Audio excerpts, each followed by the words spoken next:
Homer cuts off his own toe, cooks it with onions, scrapes his scalp for seasoning, sticks a bottle opener in his ear, takes out his brain and uses it as a garnish, even pulls out a tooth to decorate a cake. He makes a pizza from the fat on his belly. When Homer's slicing a hot dog, he accidentally cuts off his finger. Ah! My finger! But the roasted finger actually tastes pretty good. After hesitating for a second, Homer can't resist tasting it. Oh! The deliciousness bursts in his eyes. Seeing the extra finger on his other hand, Homer can't help but cook it up too. So both hands are the same now. Flanders invites Homer over for dinner, and when he sees the turkey on the table, Homer thinks about himself and loses his appetite. Back home, Homer cooks up more of himself. Every part of his body becomes food. When Maggie comes home with the kids, she finds Homer has already lost a leg, but he's still trying to act normal. Unable to eat any food, Homer sneaks out in the middle of the night to cut off his other leg, but Maggie catches him. She takes Homer to the doctor, but there's nothing they can do. Looking at Homer, who's lost his fingers, and using his mouth to cut his own arm, Maggie decides to divorce him. At that moment, a chef approaches Homer, claiming he's found the perfect ingredient. When Maggie comes home, she finds their house turned into a restaurant. Homer has turned every bit of himself into a delicious dish. Bart orders a brain, and yup, it's delicious.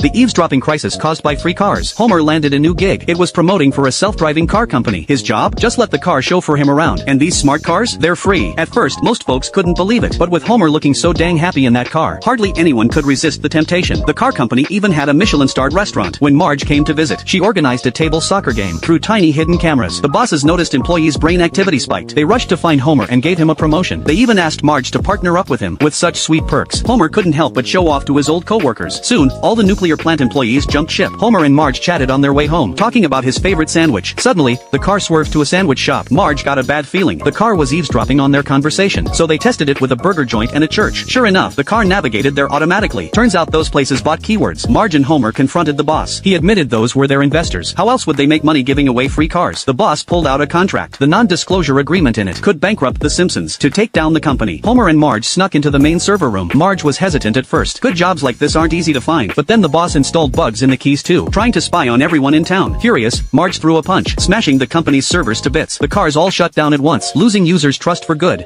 Homer's hot dog crisis. All the fast food joints in Springfield are revamping, cooking up all sorts of weird stuff. Homer searched forever but couldn't find anything he wanted. Then suddenly, he spotted the hot dog stand. Homer's dad used to take him there. As a kid, he could wolf down over 100 in one go. He even got crowned hot dog king. Sure, it didn't look all that sanitary, but the taste? Out of this world. Homer chowed down all night, planned that even when he's about to kick the bucket, he'd go out savoring that hot dog goodness. Whenever life threw him a curveball, he'd hit up the hot dogs to mellow out. Got chewed out by his boss? He'd scarf down a few dozen. Got a crummy checkup report? Another few dozen would fix that. He even dragged family and friends along. More and more people flocked to the hot dogs, to the point where Krusty's fast food place was about to go under. When Lisa was feeling down, Homer took her to the stand, only to find it was closing. The buyer? Krusty's crew. They were gonna totally overhaul the joint. Homer immediately hauled the stand away, refusing to let his nostalgic flavor get messed with. Reporters couldn't wait to chase the story. As the whole mess came to light, more and more foodies joined the fight. Homer's car ran out of gas quick. The foodies pushed with all their might, rolling the car up the hill, only to find cops and corporations had set a trap. The foodies had to back down, but Homer charged right in. Just as the two went flying through the air, the hot dog stand owner suddenly reached out, pulling Homer back from a deadly fall. The old guy looked at his left hand, bragged it had opened so many cans over the years. It was strong as an ox. Homer went silent in an instant. Turns out the hot dogs were pre-made.